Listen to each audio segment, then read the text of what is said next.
da çok cenazeler çıkarttı. Önceden insanlar evinden çıkıp sobasına odun almaya erinir, soğuk diye çekinirdi. Bak Rabbim öyle bir hava verdi ki bu afeti de kendisi verdi ama havayı da insanlar için nasıl yaptı görüyor musunuz? Yaz günü gibi.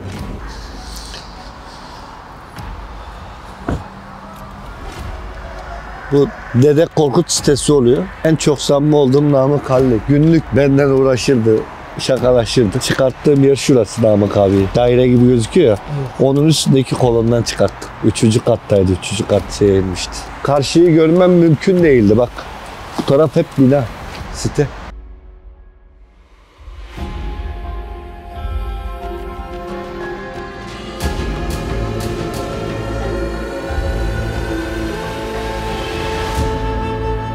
Burası kapalı, burası kapalı. Nereye gideceğiz? Yol çökmüş sol tarafta. Yol hiç yok ya.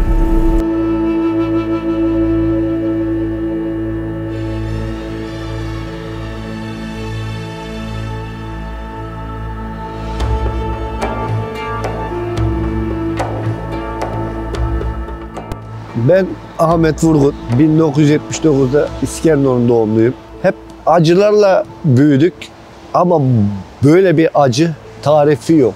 Kelimelerin, sözlerin bittiği yerdeyiz. Pazartesi sabahı oluyor 6 Şubat. Normalde ben uykum çok ağırdı. Hayatta duymam. 4.17'de kalktığımızda deprem dakikası, o 90 saniye o kadar bir uzun süreydi ki anlatılmaz. Ama Allah da kimseye yaşatmasın o şeyi. Zikir çekerek, Allah diyerek, dua ederek yani o 90 saniyeyi geçirdik ama çok uzun bir süreçti. Binalar zeminle birlikte hareket ediyordu. Yattığım yatak odasındaki yatak ya resmen duvarlara vurunca hissettim. Yani ölümü beklemekti ya 90 saniye. Salavat getirdik, Allah dedik, zikir ettik, çocuklarım ağlıyor. Öyle bir şey ki son şeyde de depremin son o 90 saniye biterken sallantı şu şekildeydi. Alttan bir şey geldi. Sanki alttan biri bize balyozla vurdu gibi. Altımız yarım metre yüksekledik, indik. Hepimiz bir tarafa dağıldık, düştük.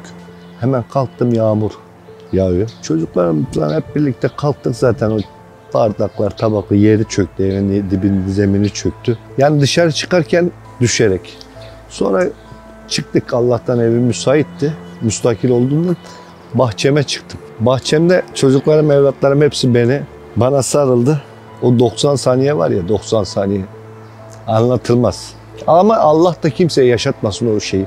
Gökyüzü böyle mavimsi, kırmızı, tuhaf bir renkte. Yani şimşek değil, denizin arkasında böyle kıpkırmızı bir şeyler sanki patlıyorcasına. Korktuk ya hayattan, ümidimizi kestik zaten. Binalar üstümüze kepecek diye. Korkuyla şey yaptık. 90 saniye geçti.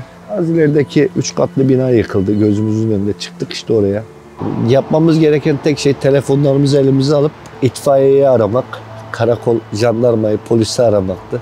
İtfaiye müdürünü aradım. Müdürüm dedim, burada bina yıkıldı. İtfaiye müdürü dedi, Ahmet dedi, her yerde, benim evim de yıkıldı. Benim ailem de enkazda. Polisi ara. Polis telefona bakmıyor. Onlar da canının derdinde.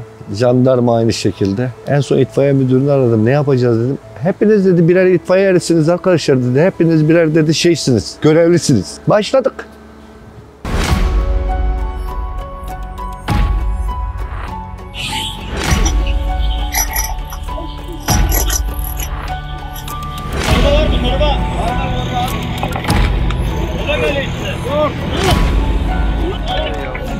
Hadi geçmiş olsun. Hadi şey.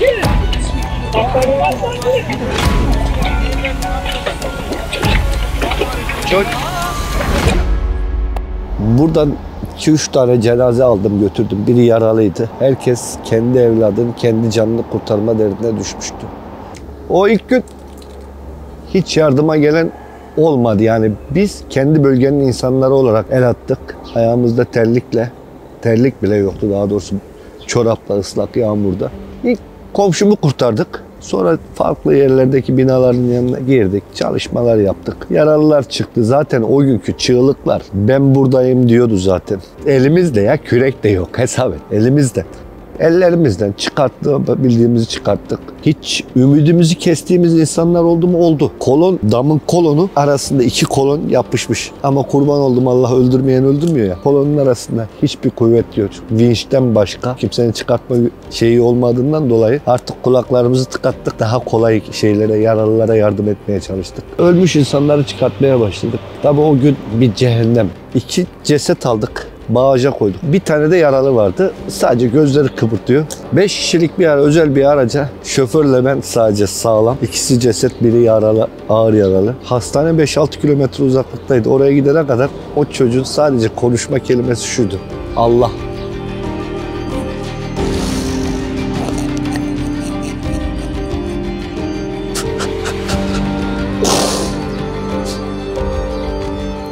Allah dedi. Biri o çekti, salavat getirdi. Ondan sonra zaten Hakk'a yürüdü. Ya psikolojim bozuk. Normalde. Aldım İskenderun Gelişim Hastanesi'ne. 2 arkadaşız, 3 tane cenaze. Ufacık arabanın içinde. Ya bizden önce ne cesetler ne ölüler varmış. Biz zannediyorduk zaten işte bizim götüreceğimiz. O esnaya kadar saat zaten bu olay sabah 4.17'de oldu deprem. 7 gibi biz oradaydık. 7'ye kadar. Ya saymam mümkün değil morgun içindeki cesetleri. Yüzlerce. Hiçbirinin adı kaydı yok. Geleni atmışlar. Doktorlar acilin önünde karşıladı bizi. İçeride muayene yok. Geleni araçlardan bakıyor, test ediyor, nabzına bakıyor. Hareketsizse ölü diyor, morga götürüyor nabzından. Yaralıysa hemen içeriye alıyorlar. Maalesef bizim yaralı da şeyi çekerken Allah kelimesini çektikten sonra, selavat getirdikten sonra öldü yolda. Doktor bizim yaralıya baktı. Dedi morga. O esnada morga götürdük ama morgda yüzlerce, sayamazdım, yüzlerden fazlaydı. Zaten yer kalmamıştı. Çocuklar dikkatimi çekti. Bebeler. Yıkama taşında böyle sayamadım yani, sayısı yani 15-20 desem az olabilir. Daha fazla. Şöyle ufak bir çekim yapayım dedim, aklıma geldi. Sadece bir ufak bir görüntü alayım dedim. Ona bile nasip olmadı görüntüm. Sadece 1-2 de kıpırdamayla elimden. Çocukları dikkatimi çekti. Çocuklar üst üste, çocuğun eli biri şu şekilde işaret parmak oynadığını gördüm. Çocuğun parmakları oynattığını görünce kiminin üzerinde battaniye, kiminin de ceset torbası. Zaten ceset torbası da yoktu çoğunda. Hepsi yüzü açık çoğunun. Çocuğun ama yüzü kapalıydı. Çocuğun üstündeki çarşafı aldım. Abi yaşıyor. Yaşıyor, vallahi yaşıyor. Hareket ediyor abi. Yaşıyor abi, yaşıyor ya. Çocuk canlıydı. Yani nefes almaya başlıyordu. Nefes almaya çalışıyordu daha doğrusu. Aldım, acile götürdüm. Koşarak tabii. Hayatımın en büyük koşusuydu. 150 metrelik yolda. Personel asansöründen acile geçiş vardı. Kapısı var. Otomatik personeller kullanıyor. Ya ona omuzumla ittiriyorum, açılmıyor. Şey yapıyorum, açılmıyor. En son hastanenin etrafında acil tarafına koşarak gitmek zorunda kaldım. O 150-160 metrelik yol benim dünyanın en uzun yoluydu. Ve koşarak, dikkatini çekip koşarak. Acilin o kırmızı oda, acil odasına girdim. Artık dizlerimin üzerine çöktüm. Dermanım kalmadı. Doktor elimden aldı. Ben kapıyı şöyle dizlerimin üzerine çökmüşüm. O şekilde açtım, bakıyorum çocuğa. Hemşireler işte oksijen vermeye çalışıyor. Doktor kalp masajı. Ondan sonra çocuk normal karnı oynamaya başladı. Çocuk gözünü 1-2 defa da açtı. Hemşireler kucakladı. Servise çıkarttılar yoğun bakıma. Ben de peşine gittim. Çocuk iyi abi dedi hemşire. Çocuk kurtuldu dedi. Sizi onu nereden aldın? Ben morgdan aldım ablam dedim. Ciddi misin dedi. Hemşire bile ağladı.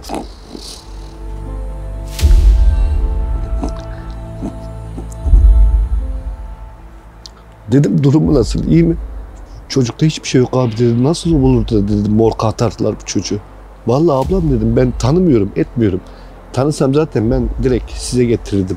Ben başka ceset götürmüştüm. Orada denk geldim, o çocuğu aldım. Çocuğu arayıp sordum. Kaç defa hastaneye gittim.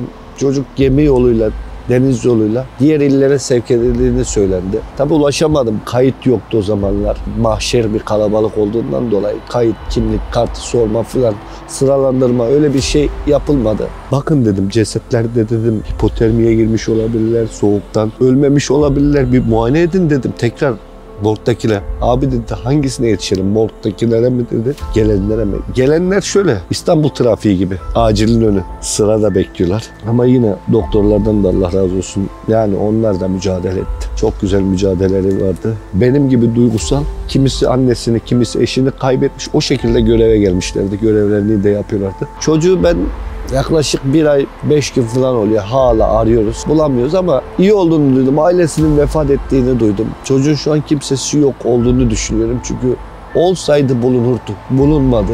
Ondan sonra gitti dediler. Gemiyle bilmem ne hastanesine gitti dediler. Çanakkale mi dediler. Haber alamadım. Her gittiğimde de acil doktorlarını söyledim. Dedim böyle bir şey vardı. Haberiniz alın. Abim dedi o kadar yaralı ceset var. İlgilenemiyoruz dedi. Çünkü zaten hastanede hasar almıştı.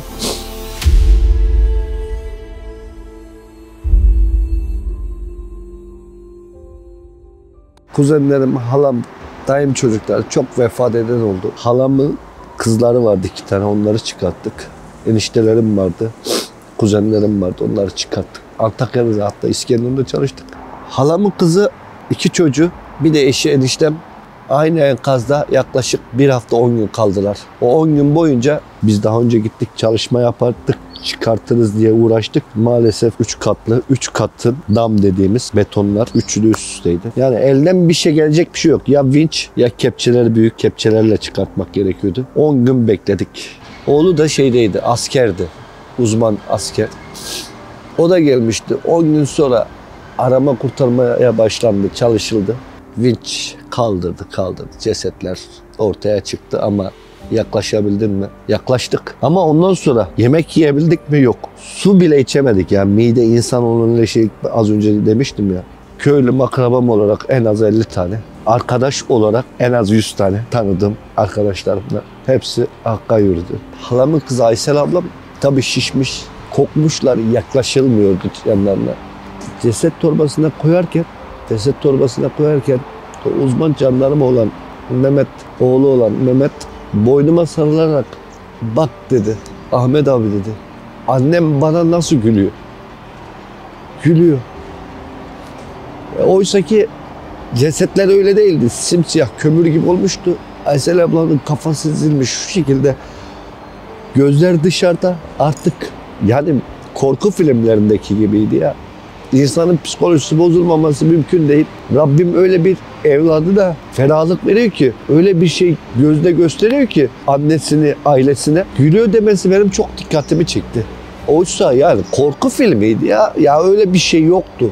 Bir de ben ölüden korkan biriydim ha. Bunu da söyleyeyim. Ayaklarımı elleri değiyor, cesetlere değerek geçip çocuk bölümüne geçip o canlı çocuğu görüp yaşıyor, bağırarak yaşıyor deyip sevinç çığlığı atmak, orada çok mutlu olmuştum. O korku şeyini aştık.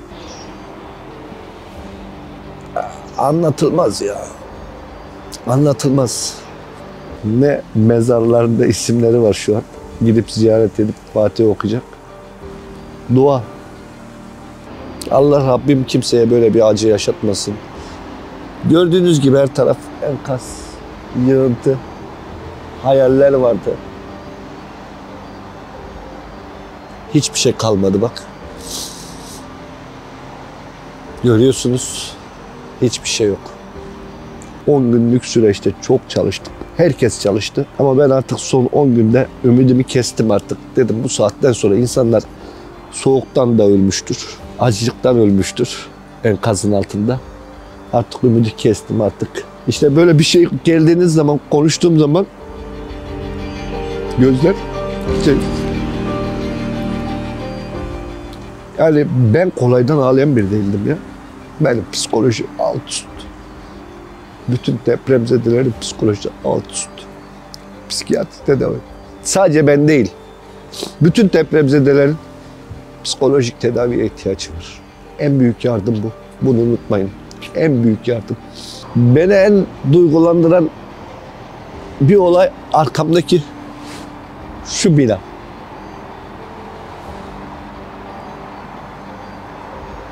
Anne elinde 2 çocuk, ikiz. 2 elini almış, ara koridordan kaçarken orada enkazın altında kalmış. Anne kafa paramparça ama öyle bir evlatlarını kitlemiş ki bunu evlatlarından ayıramadık biliyor musunuz? Ceset torbasına üçünü bir koyduk.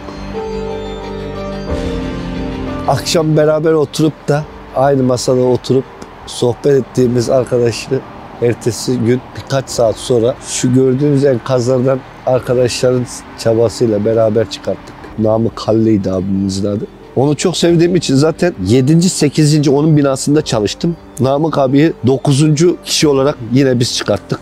Videosu da var zaten, çekildi. Namık abiden 6-7 saat önce oturup kahve içtik, çay içtik, alışverişimi yaptım, geldim. Toplasan aradaki fark 10 saat yok. 10 saat içinde Namık abinin molozların arasından kendi ellerimizle eldivensiz çıkarttık. Ahfatçı arkadaşımız da dedi, ya dedi çok ceset çıkarttık da dedi. Namık abi gülüyordu dedi sanki ya. Yara yok dedi, ne kadar tatlı bir adamdı dedi. Yani bilmiyorum da dedi, Namık abi dedi yani hiç. Abi dedim zaten adam yakışıklıydı. Daha yeni ölmüş dedim. Ben dedi çok çıkarttım, böyle değildi dedi. Allah rahmet eylesin. Diyecek bir şey bulamıyorum. Yani Namık abi gibi kimler? Hayatta kaldığım için şanslıyız tabii ama şöyle bir anlamı da kalmadı ya. Her şey bitti. Her şeyimiz bitti. Hayattan zevk alma diye bir şey kalmadı. Sadece günü kurtarmanın derdindeyiz. Geriye baktığın zaman büyük yaralar içindeyiz. Herkesin evi dağıldı. Yuvası yıkıldı. Perişan halde. Hayatı idare ediyoruz şu an. Çok şükür yine Rabbime. Rabbim bir daha böyle acıları düşmanıma göstermesin. Yani bir mahşerdi ya. Bu hayattan Türk milleti ders alması gerekiyor. Özüne dönmesi gerekiyor. Şu olayı yaşayıp da bunlardan ders almayan, ne diyeyim, saniyelik olaymış, mal da yalan, mülk de yalan, her şey. Bir de onu diyorum, ben Morg'daki çocuğu çok merak ediyorum. Onu bulan olursa, benim bilgim olursa, bana bilgi verirseniz çok sevinirim. Yani çok aradım ya, bulamadım. Yani gece rüyalarıma bile giriyor. İnşallah bulunur. Rabbim yardımcımız olsun.